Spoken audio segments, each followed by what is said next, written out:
Ok, salut, donc aujourd'hui on va s'intéresser à un petit exercice de physique, enfin de chimie, qui s'intitule gaz de briquet. Donc il est noté 3 étoiles apparemment et il est dit qu'il dure environ 20 minutes.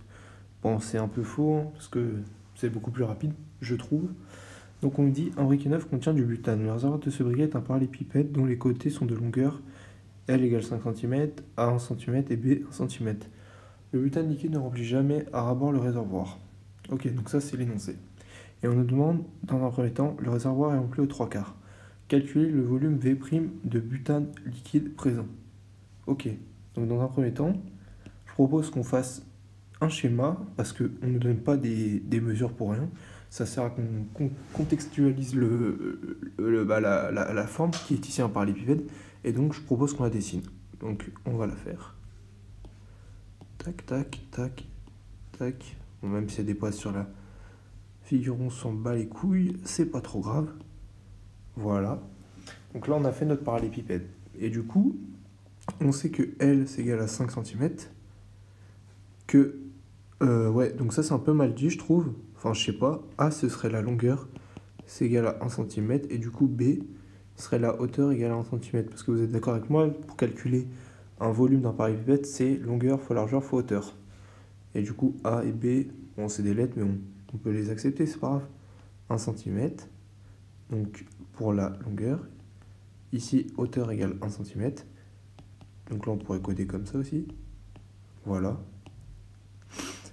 Ok. Et on nous demande de calculer le volume V' du butane liquide présent. Donc déjà, il faut calculer le volume V. Donc le volume V, on a dit que c'était longueur fois largeur fois hauteur. Donc c'est le volume du parallélépipède. Et ici, c'est égal du coup à 5 fois 1 fois 1. Donc c'est égal à 5 cm3. Ok, donc ça nous donne 5 cm3, en fait, c'est le volume total. Donc c'est tout ce qu'on a là-dedans, ok. Et du coup, si on nous dit que nous, on cherche à trouver 3/4, ben en fait, on va utiliser un produit en croix. Donc 5 cm3, on sait que c'est tout le volume, donc c'est égal à 4/4. Et si nous, on veut 3/4, donc par exemple, je sais pas, j'avais fait tout ça pour tout à l'heure, bah si nous, là, on veut que ça, hop, que ça comme volume, donc ça serait 3/4 du volume, ok. Ben on va faire un produit en croix. On va multiplier 5 fois 3/4 et on va diviser ça par 4/4. 4/4 c'est égal à 1. Et ici ça va nous donner le résultat. Et donc je l'ai calculé et ça fait 3, je vais regarder ça vite fait.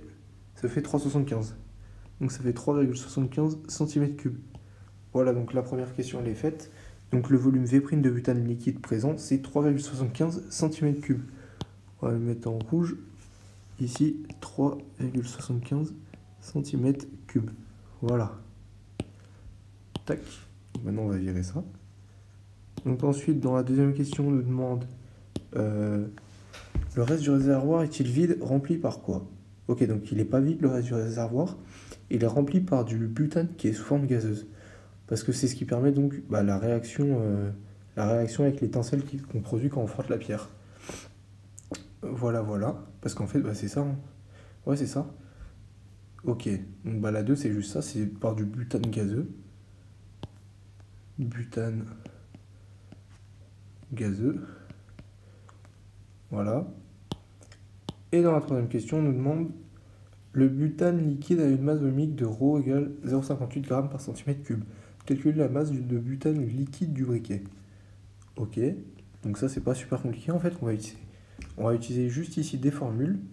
Donc je propose, pour calculer la masse, on se souvient d'une formule. Parce qu'en fait là je ne l'ai pas mis, mais on nous donne la formule, on nous donne la masse première du butane dans l'énoncé un peu plus loin. Mais du coup on peut passer par cette formule. On sait que M c'est égal à N fois grand M. Donc ici on cherche ça, on a ça on le connaît, ok. Mais ça on le connaît pas. Cependant on a une formule qui nous permet de le trouver N. Donc N butane. Et cette formule c'est N est égal à V fois ρ divisé par la masse molaire. Et du coup, ça va être N butane, et N, donc le volume du butane présent, c'est 3,75.